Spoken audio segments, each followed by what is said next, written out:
Welcome to episode 181 of the Grow Your Independent Consulting Business podcast. I'm so excited today. I just finished interviewing a couple of my clients, Olivia, Leigh, and Stephen Dummit of Tradewinds Leadership.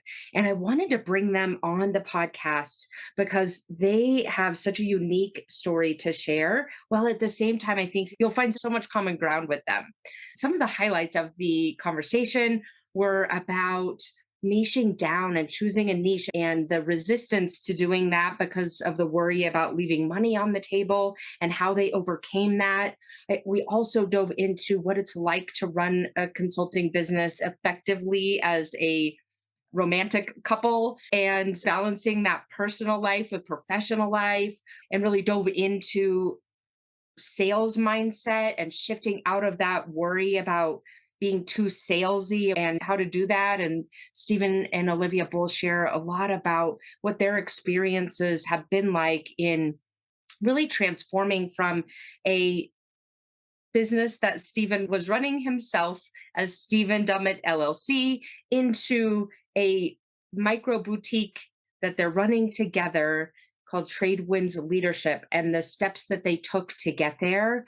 And I think it will be so inspiring for you, so relatable for you, and hopefully give you a lot of different ways of looking at your own business, even if you want to remain solo, that you can leverage and implement to make running your business more effective, more easeful, and ultimately more fulfilling. So, without further ado, we'll dive into today's episode. I'm so excited today to welcome two of my clients, Stephen Dummit and Olivia Leigh of Tradewinds.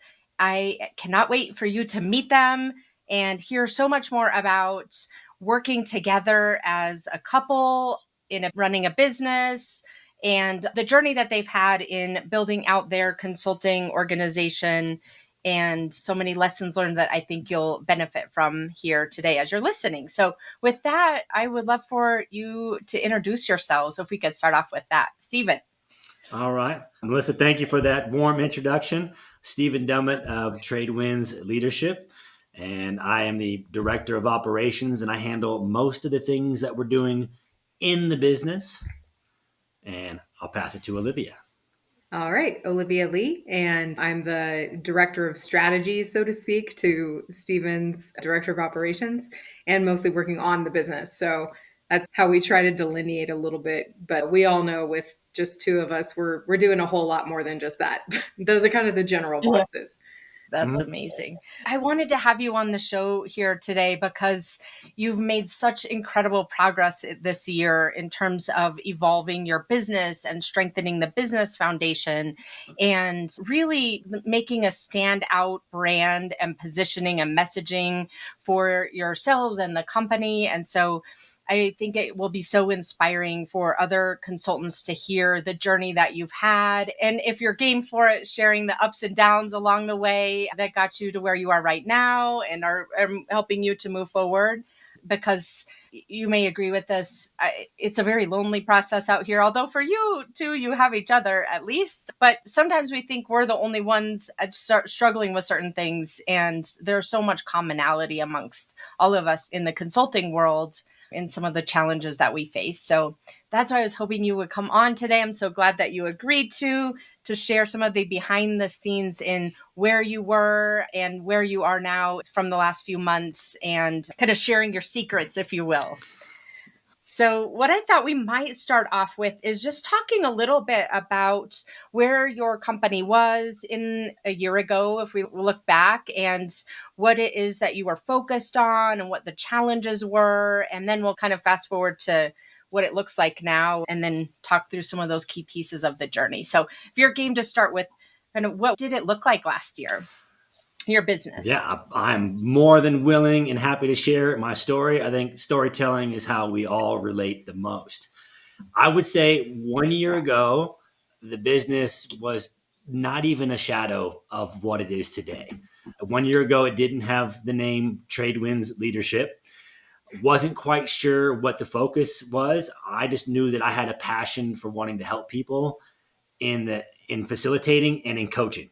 So just human development And I was just running it as Stephen Dummit LLC because I had no other kind of pointed name or really any direction, and was pretty lost as to who my target audience was, who I was trying to go after in terms of clients, or even what industries I was involved in. I really had this like cast the widest net possible approach and cross your fingers. Let's see what comes in, which wasn't serving me very well. It was just kind of going by luck, really, at that point. Yeah. So how were you landing clients? Through a subcontractor relationship, mostly word of mouth, referrals? Tell us a little bit about how you were landing those consulting and coaching clients. Yeah, it was a mix of word of mouth or personal relationships. It could be friendships or a friend of a friend or other business relationships I had coming from the world of construction, tapping on some of those shoulders. But really, there was always a warm introduction. I always knew someone from some other vein, coupled Yeah. with I would do subcontracting or independent contractor with another leadership firm, and I would get coaching clients and facilitation clients that way. So it was really kind of open arms, what was coming at me, not so much in the driver's seat going after what I was looking for. Yeah. And Olivia, what was your experience of the business last year from your vantage point? Yeah, I mean, a year ago, it was definitely a lot more separate, where I was kind of doing my thing and he was doing his thing. And I would say that's definitely shifted, where now we have a much more collaborative approach to it. And I think that's really served us well, having different backgrounds. I think, like listening to Stephen talk about it, it's pretty typical of consulting, right? You have somebody that's so good at the service delivery part, and he gets such great feedback as a coach and facilitator, but then parlaying that into a business strategy is just a completely different thing. And at some point we kind of realized, like, okay, we really need more of a framework around this so that we have a strategy, because coming from a more corporate background like you do, I know enough to know that that's what needs to happen, but I also was not looking to become the end all be all person that's ultimately like telling him how to do what he needs to do, if that makes sense. So I feel like a year ago, it was really knowing that there was something really great there, but then it's like, what's the packaging around it that makes it a vehicle that can go somewhere? Yeah. Okay, let's skip forward a minute and then we'll kind of work our way backward. But let's skip forward and describe to us now the business. What does the business look like now, Stephen? Now the business has a much, much more pointed focus. Now we're specifically working on workforce development and leadership in the trades, in construction specifically. And even beyond that, we're really starting to lean into the focus of the area of mental health awareness and how to go about talking about it, how to take the stigma out of that conversation, how to get very hardened career, lifelong, typically male construction workers to want to talk about mental health and what it means to them and means to their teams, which is like a pinpoint razor sharp angle compared to 1 year ago. Yeah, absolutely. And what is your perspective, Olivia, if you had to describe where the business is now? Yeah, just would reiterate the a much more focus and much tighter focus, rather than seeing all of the potential and all the places we could go and getting almost overwhelmed by it. Yeah. Okay. So now that we know where you started, which was kind of, if we take it back to some of the concepts that we talk about on the podcast and in the book, is kind of the make it work business model, or that dependent business model, right? Where you were just, Stephen, you were operating under your own name and you were taking on really interesting clients, some kind of small to medium sized businesses, some individuals, just a mixture of some that are working in the construction field, some that I think were wineries, different types of organizations that you were working with, but more, if it's fair to say, more of that kind of make it work whoever comes to you, you were figuring it out and responding to what they were needing and creating unique solutions for each one of them from a leadership training perspective and facilitation and strategy facilitation and coaching. Is that an accurate depiction of what you were doing last year? I would say it's on the nose. Yeah. Definitely Yeah. make it work. So it was, Yeah. from winery production to investment capital firms to some construction to some electronic or musician types for independent coaching, metal manufacturing. Like I said, cast a really, really wide net. And as a coach and facilitator, I do it because I have a desire to help people improve. And my original thought was, well, if I just keep the door open to everybody, I can help more people. And kind of realizing that it's like jack of all trades, master of none. I really wasn't focusing or helping the people, as many people as I thought I could be by being a generalist. And so that make it work, open arms. Yeah, it was feast or famine. You have the gigs, you have the job, you have the coaching, you have the contract. And then when it's over, it's now what? And that's a scary Yeah. place to be. Yeah, an empty pipeline. So if I were thinking about the curve, the maturity curve, and for those listeners who don't know what I'm talking about, it's a chapter in the book, Grow Your Consulting Business. We'll put the link in the show notes. But now you're at this place, just to reflect, what I see for you is that you're in this known for zone where you're building your reputation as the go-to leadership expert in the construction space for those large regional, national, local construction firms who are looking to improve the retention and effectiveness and productivity. If we were to call it white collar leaders in the offices and also the blue collar workers that are out in the field doing the actual projects. And so you being able to move into that known for and sought after space, I would love to dive more into like the steps that you've taken, Stephen and Olivia, to get there.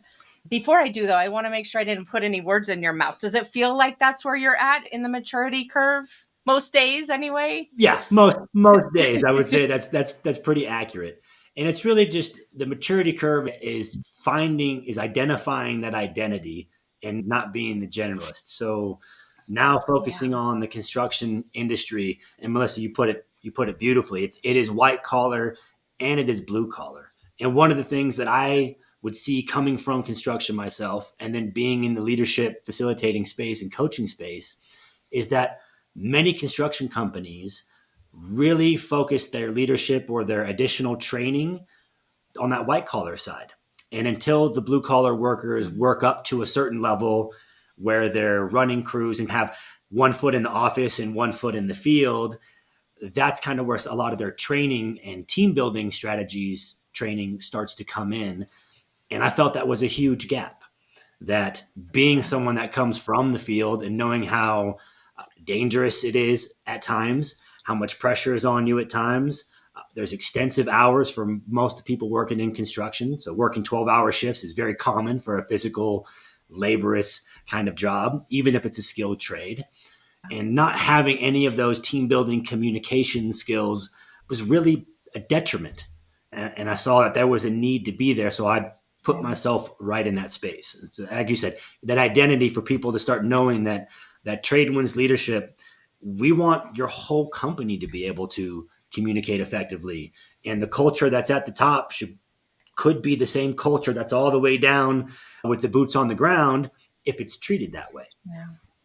So it's kind of letting people know that that's more of our approach and our angle, and that's not something that we were seeing anywhere else in the industry. Yeah. And so maybe you could give us a little bit of behind the scenes. And I know you worked with Olivia a lot on this too, of how you really figured out what the service offerings would be. Then we'll take a step back and talk about how you focused on construction as well. But since we're talking about offerings a little here, really thinking about, because I think that's one of the struggles that consultants have is really figuring out what are they going to offer and to whom are they going to offer it within their targets. audience, and you've been able to strike a really good balance between creating some breadth and also some depth. So would love to hear, what are your thoughts on the way that you were able to kind of go from feeling confused and not sure how to kind of package all of this up into these very clear offerings? Yeah, and Olivia, I invite you to dive in at any point here. If Mhm. you want to lead this one off, you can as well. Yeah, I would say I feel like one of the most important things about developing the service portfolio is it's still not totally set in stone because we're really big on not taking the build it and they'll come approach. So the idea being we want to have a really good relationship and rapport with the industry so that what we're providing is something that's filling a need and not kind of just coming up with something that sounds good and then finding out like, oh, nobody's worried about that. You're kind of just building something that sounds good to you. So we've definitely gone through a lot of iterations and have talked about it a lot. Even things like, to Stephen's point about the white collar versus blue collar dynamic in construction, it could be that on like a white collar side of the equation, they might have a 12-week series schedule that they could accommodate for 8 hours, 1 day a week. But on the blue collar side, you're going to get laughed out of the room if you think that somebody's going to give up their crew for 8 hours, 1 day a week, Right. you know? So Yeah. it's really, I think it's really important, regardless of what space you're in, to have a really good pulse on what do my clients need? What are they really looking for? And how do we strike that balance between delivering something really valuable and also making sure that it's realistic? Yeah. To reflect what I've seen in the work we've done together is you both take such an inquisitive approach to this. You have an idea about what you want to offer. You have an idea about what would benefit the potential client, but you're also going in with this consultative slash coaching mind of really truly asking questions and listening and partnering with those potential clients to build solutions that will work best for them, and then being able to reuse that as you move forward with other clients in certain pieces and parts, and that, but at the same time being flexible. Yeah. I think, Yeah. I And think also on the other end of it, knowing that, I mean, we talked to a company not long ago, and one of the people that we were talking to, he said, well, I started doing research on resources we might use. And I was thinking maybe we'd find like a free video or something. It's also knowing on our end of things what change management really looks like and Mhm. knowing that a freebie video is not going to get you the result that you're wanting, maybe even like an out of the box package coming from a paid resource, having also that partnership with them to help guide them in the sense of, hey, if you really want this to stick, if you really want it to do what you're expecting, here's that third party perspective that gets the benefit of going to different companies and seeing what really sticks and what doesn't. Yeah. Mhm. Yeah. Did you have something you wanted to add there, Yeah, I was Stephen? going to say a little bit Yeah. just from my side on the approach is Yeah. it started with what am I really passionate about and what do I want to be able to deliver to the Mm. companies? And then it's the Yeah. consultative coaching approach as you talk to them. Well, what are they actually looking for? What are the gaps? What are the hurdles? What are the speed bumps that they're facing? And then that third piece of the equation, how can we deliver it to them in a way that makes sense for them logistically, time wise, number of participants? Is it a series of one on one coachings? Is it a group facilitation? Do we need to foster group conversations? As well as leaning into what tools are you already using as a company? What are the core values you already have Mm. as a company? How can we integrate what you're already using and amplify it? How do we maximize it and make it stronger? And so that really helped us Yeah. kind of narrow our approach with the companies, being curious. Yes, it's one of your superpowers, if I could say that. Mhm. Thank you. Let's see. Let's go back for a moment and talk about. So we just dove into the offerings, but let's go back even further in the journey here and talk about, if it's fair for me to say, a bit of resistance to specializing, and that you had coming into the work that you wanted to do to evolve your business. And at first, I think it felt like you were potentially losing something. You might have to turn away business, or you might lose business by specializing, versus where you're at now with a very specific special and unique specialization. So I would love to hear a little bit about how that went for you, because I know that can be such a challenge for many of us, thinking that Mhm. if we're specializing, we're leaving opportunities out. Yeah, that was a huge mindset shift. That was early on in our time together, Melissa, and that was a super beneficial shift that I had to face. Was I resistant? Yeah, I put up a whole fortress wall around this. Let's be specialized. And in fact, as Olivia and I talked about it more and entertained the idea, we used the term pigeonholing. It's like, okay, well, we're going to pigeonhole Mm. ourselves. Like, let's go ahead and do that.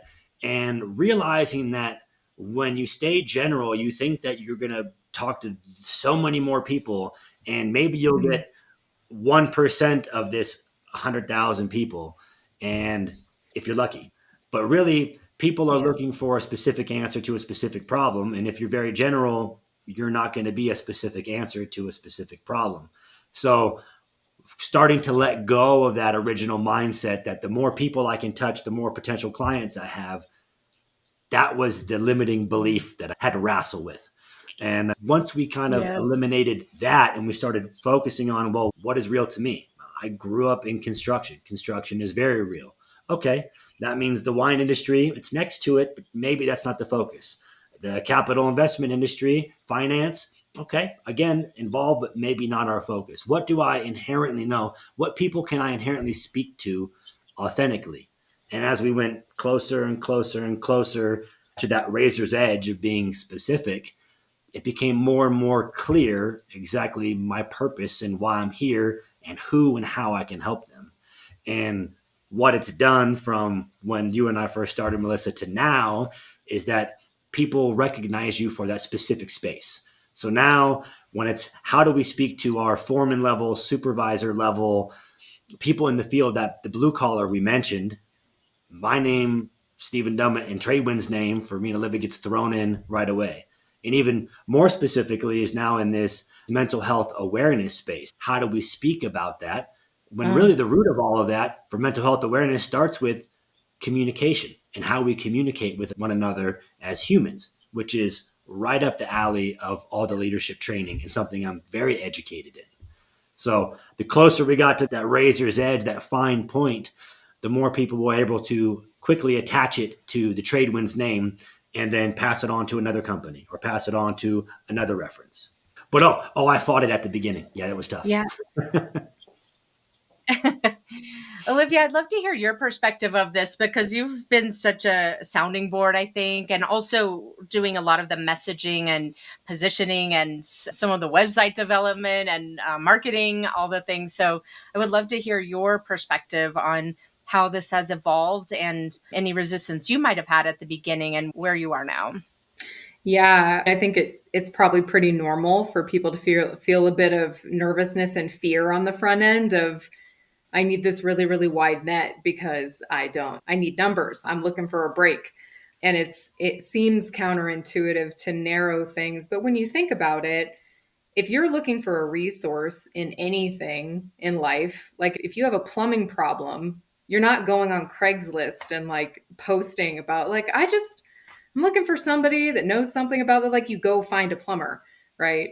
So Right. I think Yeah. within the industry specialization, it really became kind of obvious when we finally came around to that, where it was like, well, of course that makes sense, especially when it comes to speaking to people in the field.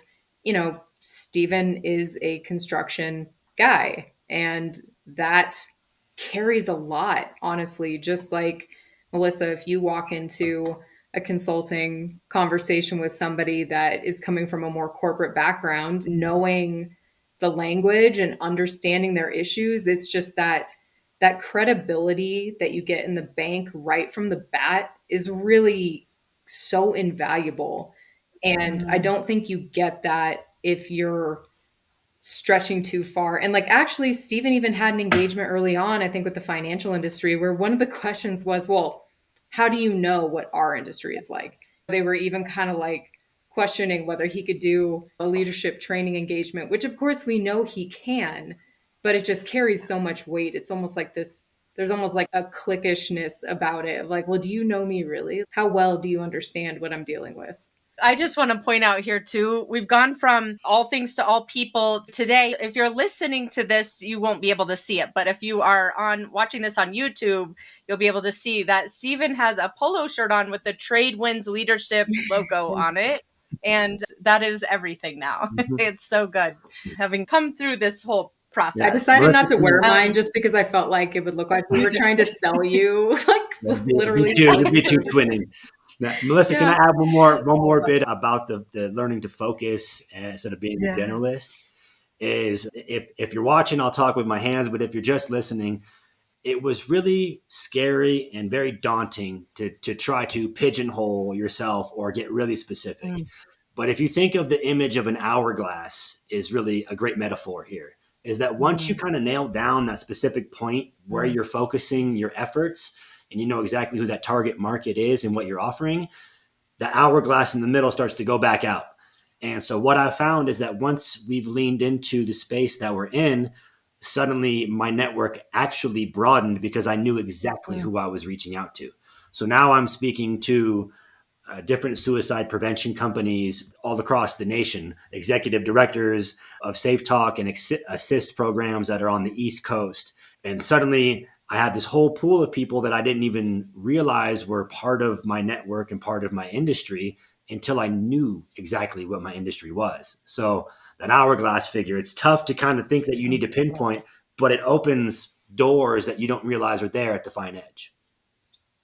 It's such an incredible visual you've just painted, because that's what I experienced in working with you too. Is it just like, as soon as we got through that little pinpoint there, then it unlocked all of these ideas and creativity for you in the sense of the way you were marketing things. So what you wanted to call your company, the way that you were going to market, and the associations, for example, that you were starting to talk to and network with, and the people you've met. And I think it's such a good example for everyone listening, in the sense of, sometimes we think, well, we better just focus our businesses on our network and who we know already. And what you just shared is so important, because you've met a crazy number of people in the last few months because you were specialized and because you have such a unique perspective to bring to the table, that the people that you are working with who are in their day to day aren't thinking about the types of things you're bringing to the table to talk with them about. And they're so grateful to have met you and to have heard the perspectives that you're sharing. And you're getting such a good traction on turning conversations into opportunities as a result of that. I think, just from my vantage point. What are your thoughts about that? I think that's spot on. Yeah. That once I realized the specific area I wanted to focus my energy on, I knew where to point it. I had a target that I could actually aim at. And oftentimes in facilitations, we'll say, aim at nothing and you'll hit it every time. That was me before, as I didn't know where to focus all this energy and that I have, and all this passion that I have, and the purpose. And once it got focused, I knew exactly who I was talking to, what areas I'm researching, what podcasts I'm listening to, what books I'm referencing. And when I'm going into these conversations now, I'm very educated, and the people are picking up that you are in this specific small micro part of the industry where you're an expert, and I'm meeting them on that level. And I never would have been there before. I would have been trying to memorize like the entirety of the Encyclopedia Britannica, if that's still a thing, if people still have those, right? whereas it's very hard to memorize all of that information for thousands of industries. But when I focus on one industry and then I focus on a certain aspect of that industry, now I can put all of my energy and attention there and really become a leader in that space. Yeah. And it makes your lead generation process and system so much more specific. You know where to find the people that are ideal clients. You know how to get in front of them. You know what to say to them that moves just a conversation into an opportunity. Made your life, I think, a lot easier, having made that one critical decision of niching down. Yeah. And let's switch gears for a... Oh, go ahead. Honestly, and it really expands that pipeline. So now you're talking to other industry experts in your specific field. And then they're like, you need to talk to so-and-so, or, hey, let me link you with so-and-so, because you're at that expert knowledge leader level, not just, he's another consultant. He's one of 1,000 consultants out there. No, he specifically is doing this. I know exactly who I want to reference, network him to, or who to talk to next, or who to make the next meeting or phone call or meet and greet. So again, it expands that pipeline by being specific, which, like Olivia pointed out, is counterintuitive at first, for sure. Yeah, absolutely. One more thing on that, and then I want to talk about what it's like to work together. But before we do that, I think the one thing that could be really helpful for the listener to think about is what you were just describing, Stephen, of getting introductions and that kind of thing. You've also landed a lot of speaking opportunities as a result of niching down and having these kinds of conversations and really helping people to understand how to help you, how to connect you to the right opportunities. Do you want to speak a little bit about that piece of it? Absolutely. I'll start by kind of referencing the service portfolio idea that we talked about in the beginning. And even when we first started engaging with one another, Melissa, was kind of identifying, what does my service portfolio look like?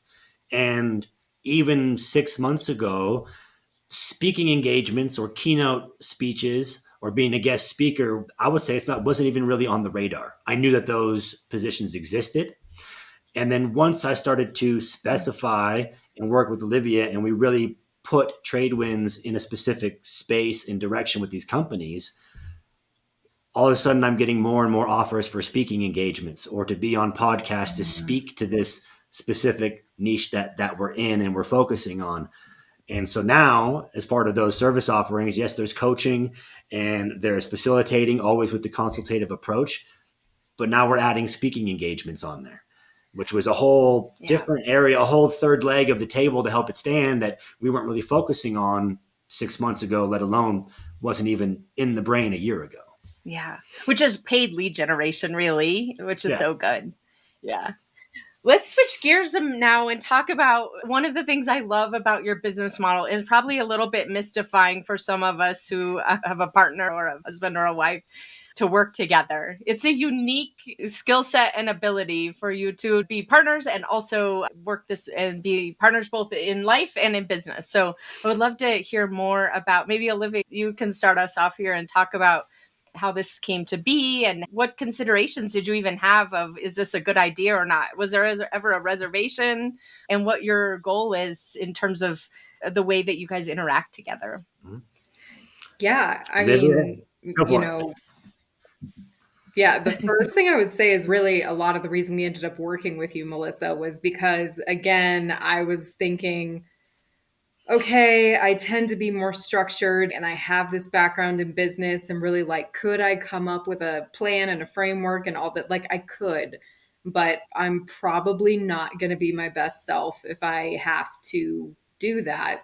So the idea originally was build up the skill sets that we need on the entrepreneurship side of things, on being an independent consultant, and finding you and looking at everything that you had to offer just made so much sense from that standpoint.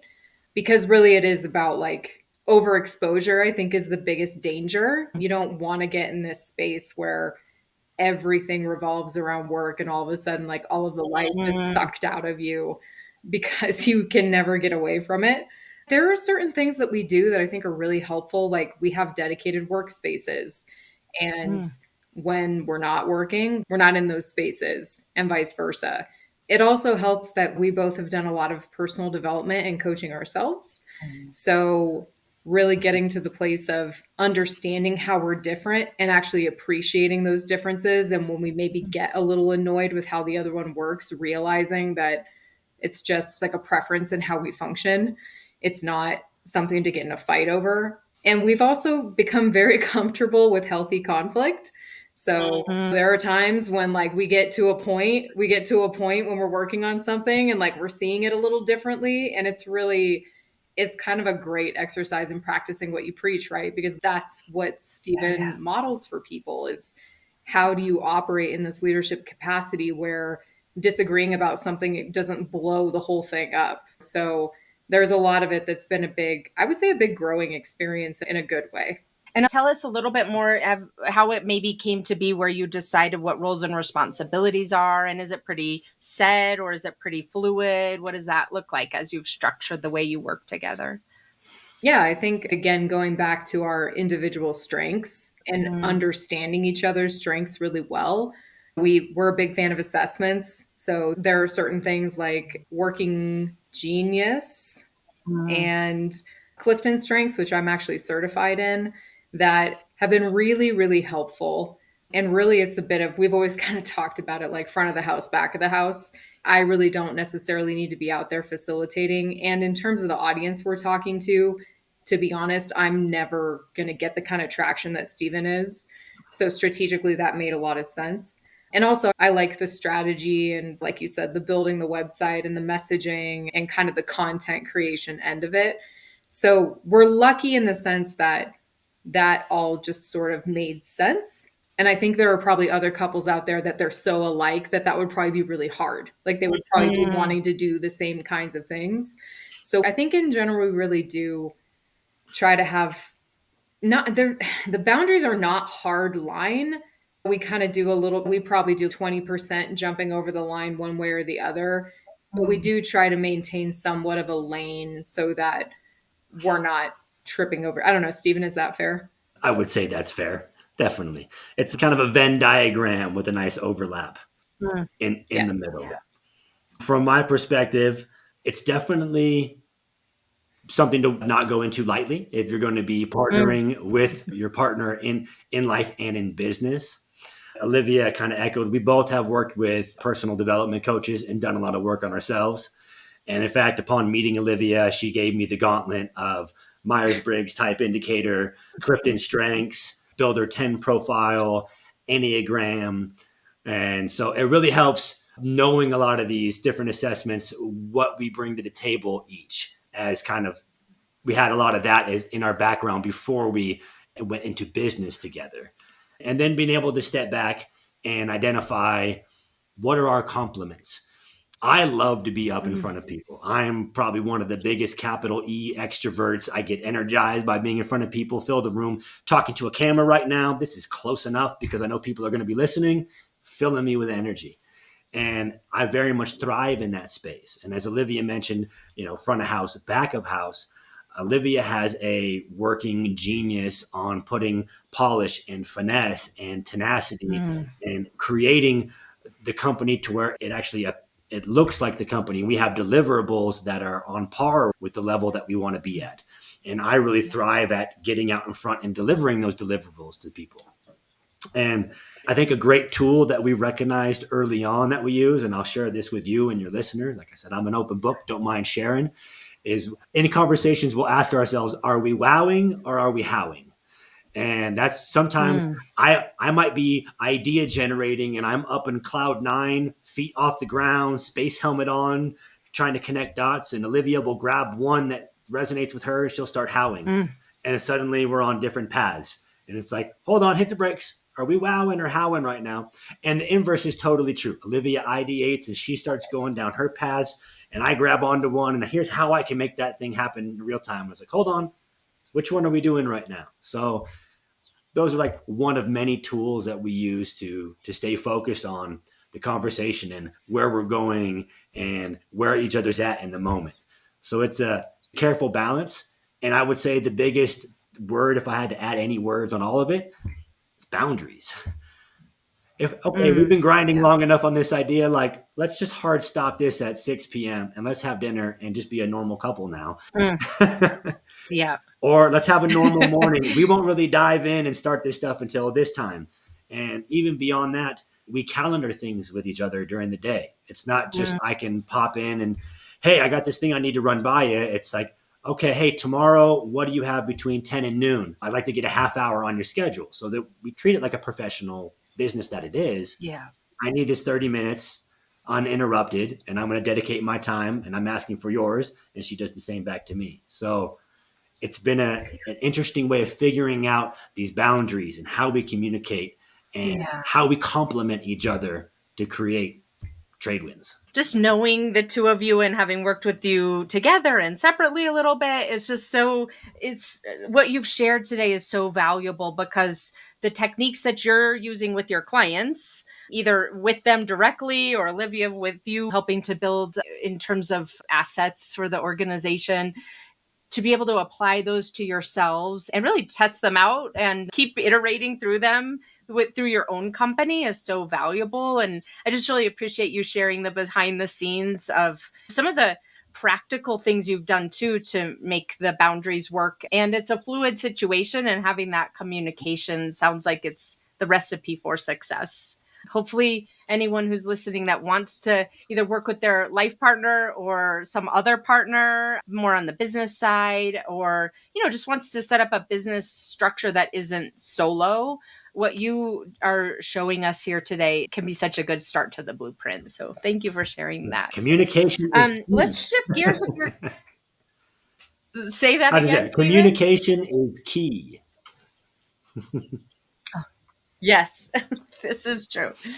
Okay, let's shift gears if you're game for it and talk a little bit about the sales process. So if I recall, in some of the work we did from a sales perspective, there was also some resistance or hesitation around feeling too salesy, for example, or what could it look like to have these conversations with people you've just met and move them forward into engagements, but not feel like you're in this sort of sales mode. So we'd love to, if you're willing to share some of that part of the journey.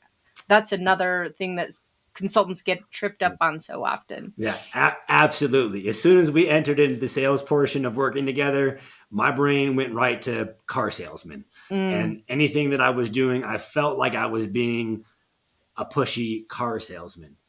And that was a limiting belief that I also held on to. So again, a mindset shift had to happen to where now I look at it as the sales isn't even dollars.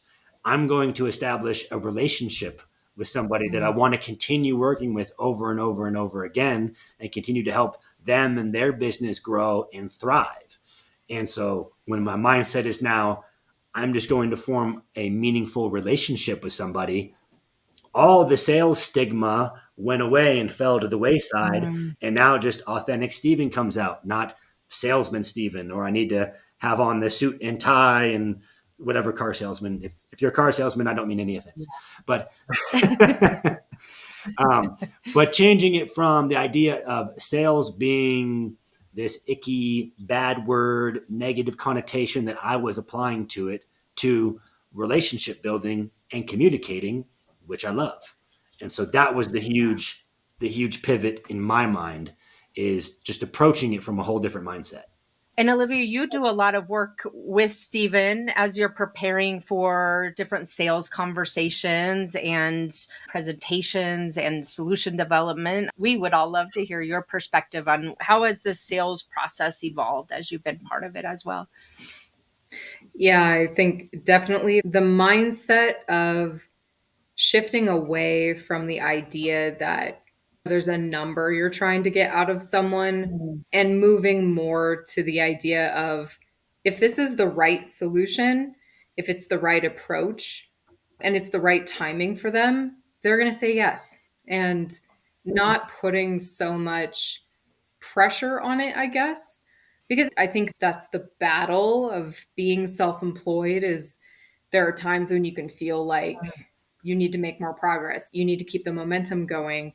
And really, I think at the end of the day, it's so much more relaxing is maybe not the right word, but it's less anxiety inducing if you think about it like, hey, you never know where this conversation is going to go. Maybe it's not an immediate yes today, but they like what you're saying, and you don't know what their budget looks like. You don't know what their internal dynamics look like.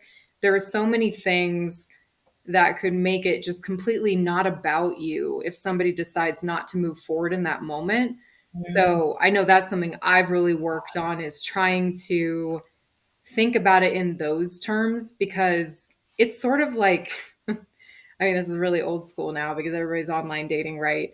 But if you go out and meet people in a romantic relationship sense, you might meet the cousin of a brother of somebody that's a really good fit. And like maybe the person you met is not the person, but by getting out there and having conversations, you're making more connections where people are going to talk about you in a positive way. So it's like baking that sales function as less sales and more just into general business development to say like, hey, it's an opportunity for us to practice and really hear from the industry and get some really good insight. And so we're ultimately always benefiting from that no matter what.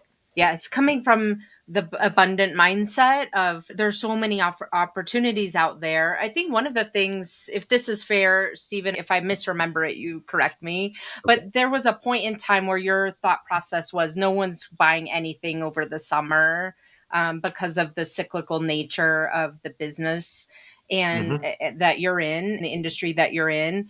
And then all of a sudden, something sort of came out of nowhere in the middle of the summer and started debunking that idea. So to me, you've really focused so much on just having conversations and treating it as a consultative and relationship building approach versus I need to have this rigid structure to land the client and so much more transactional. And you've had a lot of surprises, I think, as a result of that letting go of being attached to any one thing and being much more open to see what might happen as a result of the efforts you've put in. Yeah, I think that again is spot on. And I think really on the front end of that, I had those beliefs that this is what I've seen. No one wants to purchase things for construction in terms of leadership over the summertime because kids are out of school. So people are on breaks and people are taking vacations. And again, that was a set of beliefs that wasn't serving me. That was also attached to that idea of sales as this icky thing that brought stress and anxiety. And when the shift happened to, instead of it being this judgment that I had on the front end, it went to curiosity. And it's, what kind of relationship can I develop? Can I help identify the problem this person is even facing? Let alone, once we figure out the problem, is that a problem that I can even help solve? And if I'm not the person to help solve it, great. Let me steer you towards a solution if I know someone or a reference. But if I still helped along the process, I still established that relationship. And so now with the curiosity approach, there's all kinds of things that happen in the summertime. There's all kinds of people that I can meet. There's all kinds of opportunities. I'm curious about what next relationship or what opportunities out there. I'm not on a judgment that it can't happen, and then I'm anxious to make the phone call. So it's a big pivot all the way over. Amazing. Well, as we're starting to wrap up here, tell us, what is your vision for the future? What do you want to grow your business into, both of you? Olivia, do you want to start? Oh gosh, that's a really hard question because I know Steve and I are both very emotionally attached to what we're trying to do. There are a lot of people in the trades that are honestly suffering. And so I think for me, the biggest thing is really getting some traction around being able to really influence some change and, you know, give those people some opportunities to think about things in a little different light and have some of the experiences that Stephen and I have had around personal development and really thinking about those mindset shifts. And same for you, Melissa, the way that you coach people. And it's such a fundamental life quality improvement when you have those experiences. And so as big as we can go with it, you know, speaking engagements and facilitation and coaching, it's just we're trying to really just be very nimble and responsive right now and really trying to listen to the opportunities that are coming up and following where there's some momentum and we're not facing a bunch of resistance. So I know that's pretty general, but I feel like I don't quite have like a super defined vision at this point. Yeah. Stephen. Yeah, I would agree. It's still open. It's still adaptable. I will say this. In one of our first conversations, Melissa, we talked about what is the goal for, at the time, Stephen Dummit LLC, now Tradewinds Leadership. And the goal was $250,000 a year in revenue as a single entrepreneur. And what it's evolved to is a joint business with someone that I love doing business with, that I love outside of business. And now we talk about it. The book that you had sent me, 10X is better than 2X. So now we talk about everything as a $2.5 million company. And what would a $2.5 million company do? And what I see us doing is diving more and more into the speaking engagements and the keynote speeches and bringing the awareness of what is needed globally, probably nationally, but a global comment on the construction industry is if I can speak to more and more companies at these speaking engagements and keynotes and bring awareness to this is a problem we need to address, the more people are going to get help. Now, if I actually get hired to come in and talk to the companies, that's an added bonus. Great. I'm all for it. Sign me up. Love doing that. But if we can just spread the word bigger and bigger through speaking engagements, I think we can have a bigger impact on the industry as a whole. And so that's what I look forward to Tradewinds Leadership really doing in the future. I love this movement that you're building and the profound impact that you want to make on this industry, the construction industry, and for all of the types of workers to be able to work together in such a more cohesive and supportive and productive way. Like you were just describing, the money comes from that, right? The way you focus things is so much about what is the impact that you want to make for other people and for this industry. And then the $2.5 million business is a result of that focus. So I just want to say thank you so much for being here. And is there anything that we haven't talked about today that you would love to cover? We covered a lot of ground Covered a lot here. of ground. Yes. I would say if one thing we didn't touch on a whole lot was how we came to work with one another. And I just want to make a point out to anyone that's out there listening, potentially listening to this podcast, that's even considering getting assistance, working with a coach. It is hands down the greatest experience that I've had multiple times in life. From a personal development coach that got me from many years ago up to 6 months ago when I started working with a business coach with Melisa, and really having that outside perspective and someone to really challenge your thoughts and your mindsets and your beliefs can really break down those barriers that you don't realize are holding you back. So I would encourage anyone that's listening to lean into getting that assistance to take that next step. If you're interested in consulting at all, look into Melisa. She's awesome. It's been a great experience. Thank you so much. I appreciate the shout out. And to your point, generally speaking, even if I'm not the right fit or it's not the right kind of coaching at the moment, just the amount of impact that having a coach can make. I talk about coaches all the time on this podcast too, and I have 2 at the moment. Sometimes 3. Right now, it's such a game changer. Going from someone, I would love to hear your perspective too, Olivia, but when I was in corporate, I didn't ever want to show anyone I had any like crack in the armor. And times have changed too, but ever show that there was some need of help. And now it's the complete opposite. And just reaching out for help and whatever the form of that should look like or needs to look like for you can be so valuable. You've talked a lot about personal development in this conversation today, Olivia. Anything else that you want to add there? Well, I would echo what you just said, that it's really funny you bring that up because I was thinking about it the other day and I was like, it's not that different from construction in that sense. And I think it's just cultural, right? Yeah. It feels very dangerous to ask for help and to admit when you're having an off day even, or you're like, I'm burnt out. People are really worried about saying that, and understandably. So it really is a big shift in just acknowledging that we're all human and we have our off days. We get burnt out. We need time off. We need to remember that we're working to live, not living to work.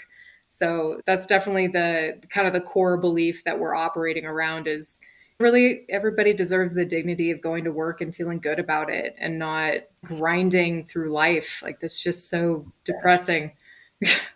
Yeah, absolutely. Well, I want to say thank you again. I feel so honored to know both of you, to have been able to work with both of you, and to see your journey and the generosity that you have to come on the show and share what you've been able to accomplish with your business and where it's headed. I know so many people will benefit from it. So thank you so much. And I will see you both soon. All right. Thank you for having us. Thanks for joining me this week on the Grow Your Independent Consulting Business podcast. If you liked today's episode, I have 3 quick next steps for you. First, click subscribe on Apple Podcasts or wherever you listen to make sure you don't miss future episodes. Next, leave me a review in your podcast app so other independent consultants can find and benefit too. And finally, to put the ideas from today's episode into action, head over to melisaliberman.com for the show notes and more resources to help you grow your consulting practice from your first few projects into a full-fledged business. See you next week.